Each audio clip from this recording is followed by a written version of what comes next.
Good morning दोस्तों। आज NCERT science physics का एमसीक्यू क्लास 3 बल एवं न्यूटन के गति विषयक नियम पढ़ेंगे। चलिए देखते हैं क्लास। बल एवं न्यूटन के गति विषयक नियम क्लास 3। क्वेश्चन नंबर फर्स्ट, निम्नलिखित बलों में से कौन सा बल संपर्क बल का उदाहरण है? मांसपेशियों के क्रिया स्वरूप लगने वाला पेशीय बल। क्वेश्चन नंबर 2, निम्नलिखित बलों में कौन से बल असंपर्क बल के उदाहरण नहीं है? तो 1 और 4 असंपर्क बल के उदाहरण नहीं है और बाकी दोनों हैं, 2 और 3 हैं। चुंबक द्वारा लोहे पर लगाया गया बल, 2 वस्तुओं के मध्य लगने वाला गुरुत्वाकर्षण बल। इसका डिस्क्रिप्शन पढ़ते हैं। निम्न दिए गए कथनों में से कथन 1 और 4 असंपर्क बल के उदाहरण नहीं है, क्योंकि घर्षण बल तथा रस्सी को खींचते समय मनुष्य द्वारा लगाया गया बल 2 वस्तुओं के बीच लगने वाला संपर्क बल है, जिसमें किन्हीं 2 सतहों या पृष्ठों के मध्य संपर्क होता है। क्वेश्चन नंबर कथन 2 और 3 देखते हैं। असंपर्क बल के उदाहरण, क्योंकि जब 2 वस्तुओं का कोई संपर्क नहीं होता तथा उनके मध्य बल कार्यरत होता है तो उससे असंपर्क बल कहते हैं, जैसे चुंबकीय बल तथा गुरुत्वाकर्षण बल। क्वेश्चन नंबर 3, निम्नलिखित कथनों पर विचार कीजिए। उपयुक्त में से कौन सा कथन सही है? तो 2 और 4 सही है। कागज की शीट से रगड़े जाने पर स्ट्रा स्थिर विद्युत आवेश उपार्जित कर लेता है। विश्व में सभी वस्तुएं एक दूसरे पर गुरुत्व बल लगाती है। इसका डिस्क्रिप्शन देखते हैं। जब कागज की शीट से स्ट्रॉ का रगड़ा जाता है तो वो स्थिर विद्युत आवेश उपार्जित कर लेता है, क्योंकि स्ट्रा तथा कागज के मध्य आवेश का स्थानांतरण होता है। पृथ्वी के गुरुत्वीय बल के कारण विश्व की सभी वस्तुएं एक दूसरे पर गुरुत्व बल लगाती है। कथन 1 और 3 गलत है। बल के कारण गतिशील वस्तु को रोका जा सकता है तथा स्थिर वस्तु को गतिमान किया जा सकता है। गुरुत्व बल के कारण नदियों में पानी नीचे की ओर बहता है। क्वेश्चन नंबर 4, निम्नलिखित कथनों पर विचार कीजिए। उपयुक्त में से कौन सा कथन सही है? इसका सी होगा। 4 का सी आंसर। 1 और 2 दोनों सही है। घर्षण बल गतिशील वस्तु की विपरीत दिशा में कार्य करता है। 2, किसी वस्तु को त्वरित करने के लिए एक असंतुलित बल की आवश्यकता होती है। क्वेश्चन नंबर 5, निम्नलिखित कथनों पर विचार कीजिए। उपयुक्त में से कौन सा कथन सही है? तो 5वां का ये आंसर है। जैसे किसी वस्तु का द्रव्यमान उसके जड़त्व की माप है। किसी वस्तु का द्रव्यमान उसके जड़त्व की माप है। इसका डिस्क्रिप्शन देखते हैं। किसी वस्तु का द्रव्यमान उसके जड़त्व की माप है, क्योंकि किसी वस्तु का जड़त्व उसके द्रव्यमान के अनुक्रमानुपाती होता है, अतः जिस वस्तु का द्रव्यमान अधिक होगा उसका जड़त्व भी अधिक होगा। 5वां का 2 असत्य है, क्योंकि किसी भी वस्तु का गुण जो किसी उसकी विराम या गति की अवस्था में परिवर्तन का विरोध करता है जड़त्व कहलाता है।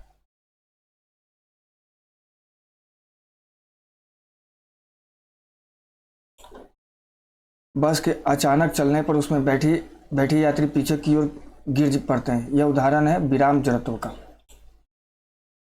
7वां, सूची 1 से सूची 2 को सुमिलित कीजिए। जड़त्व के प्रकार, जड़त्व के उदाहरण। तो 7वां का बी होगा। एक दिशा का जड़त्व, बस के मुड़ने पर यात्रियों को बाहर की ओर झुकाव। विराम का जड़त्व, कंबल को पीटने पर धूल के कणों का अलग होना। गति का जड़त्व, तेज दौड़ते घोड़े के अचानक रुक जाने पर घुड़सवार आगे की ओर गिरना। क्वेश्चन नंबर 8 देखते हैं। न्यूटन के प्रथम नियम से संबंधित निम्नलिखित कथनों पर विचार कीजिए। उपयुक्त में से कौन से कथन सही है? तो ये दोनों सही है। 8वां का सी होगा। पहला, बाह्य बल किसी वस्तु की अवस्था में परिवर्तन करने के लिए आवश्यक होता है। दूसरा, न्यूटन का प्रथम नियम जड़त्व का नियम कहलाता है। 9 का बी होगा। 1 और 3 सही है। संवेग में परिमाण और दिशा दोनों होते हैं। संवेग की दिशा वेग की दिशा में होती है। इसका व्याख्या देखते हैं। क्योंकि संवेग एक सदिश राशि है, अर्थात इसमें परिमाण तथा दिशा दोनों होते हैं। संवेग की दिशा वही होती है जो वेग की दिशा होती है। 9 का 2 गलत है, क्योंकि संवेग द्रव्यमान m तथा वेग v के गुणनफल के बराबर होता है। P बराबर mv। बल गुणनफल है द्रव्यमान और त्वरण का। क्वेश्चन नंबर 11, निम्नलिखित कथनों पर विचार कीजिए। 11 का ए सही है। समान समय के लिए समान लगाया गया समान बल विभिन्न पिंडों में समान संवेग परिवर्तन करता है। 12 का निम्नलिखित कथन में से कौन से न्यूटन के द्वितीय नियम के उदाहरण है? तो 1 और 2 उदाहरण है। 12 का बी होगा। क्रिकेट के खेल के मैदान में क्षेत्ररक्षक को तेजी से आ रही गेंद को लपकते समय हाथ को पीछे की ओर खींचना।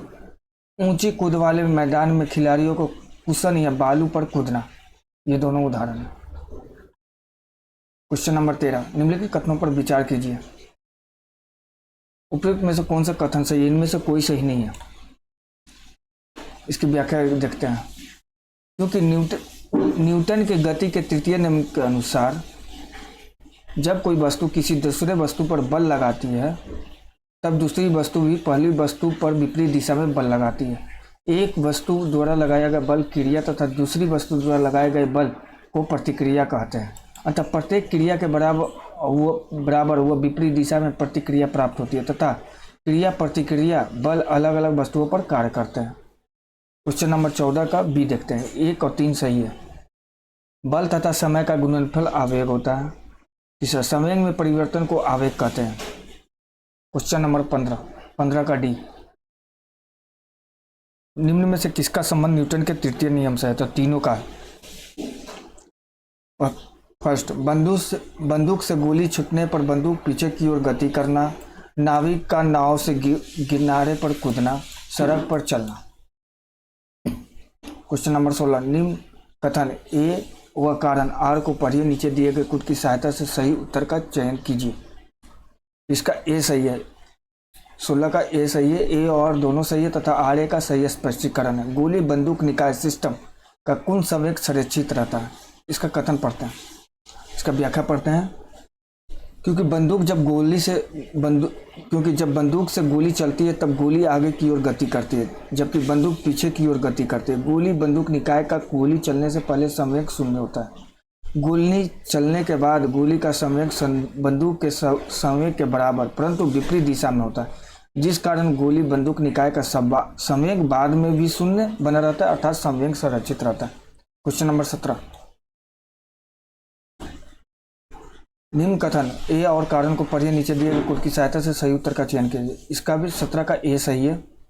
एक पूर्णतः घर्षणहीन पृष्ठ पर खड़ा एक व्यक्ति सीटी बजाने से स्वयं को गति में ला सकता है।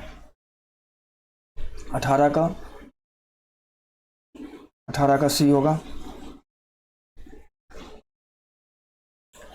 यदि घर्षण न हो तो वस्तु जो गतिशील है वो अपनी गति की अवस्था में रहेगी।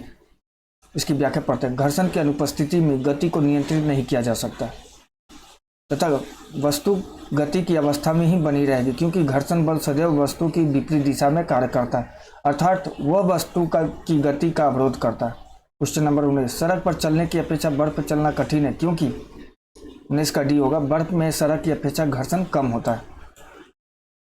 क्वेश्चन नंबर 20, घर्षण से संबंधित निम्नलिखित कथनों पर विचार कीजिए। उपयुक्त में से कौन से कथन सत्य है? तो 20 का बी होगा। 2, 3, 4 ये तीनों सही है। कबड्डी खिलाड़ी मिट्टी रगड़ कर घर्षण को बढ़ाते ताकि प्रतिद्वंदी को अच्छी तरह से पकड़ सके।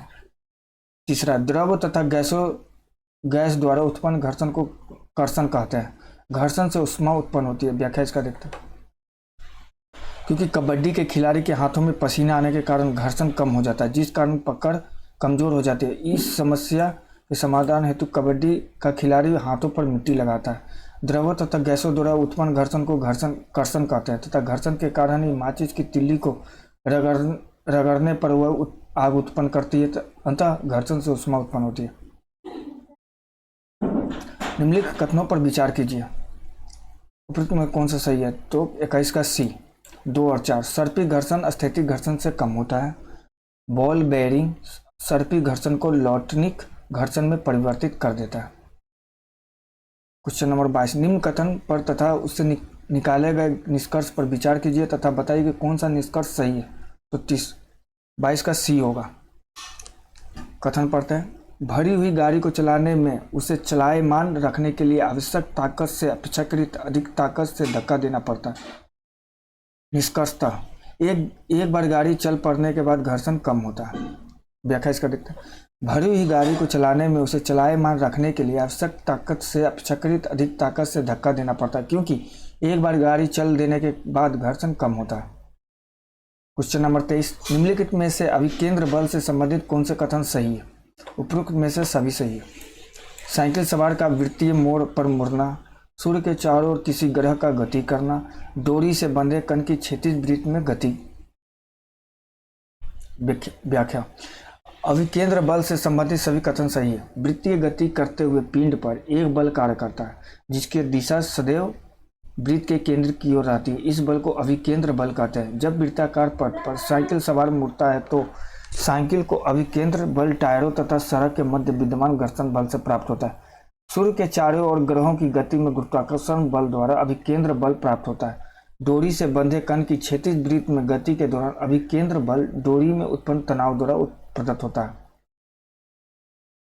क्वेश्चन लेसन 4 कार्य, ऊर्जा और शक्ति कल पढ़ते हैं। Okay, thank you. इस चैनल को सब्सक्राइब करिए, डेली का डेली आपको वीडियो मिलता रहेगा नया, और लाइक और फॉरवर्ड दोस्तों में करिए। Thank you.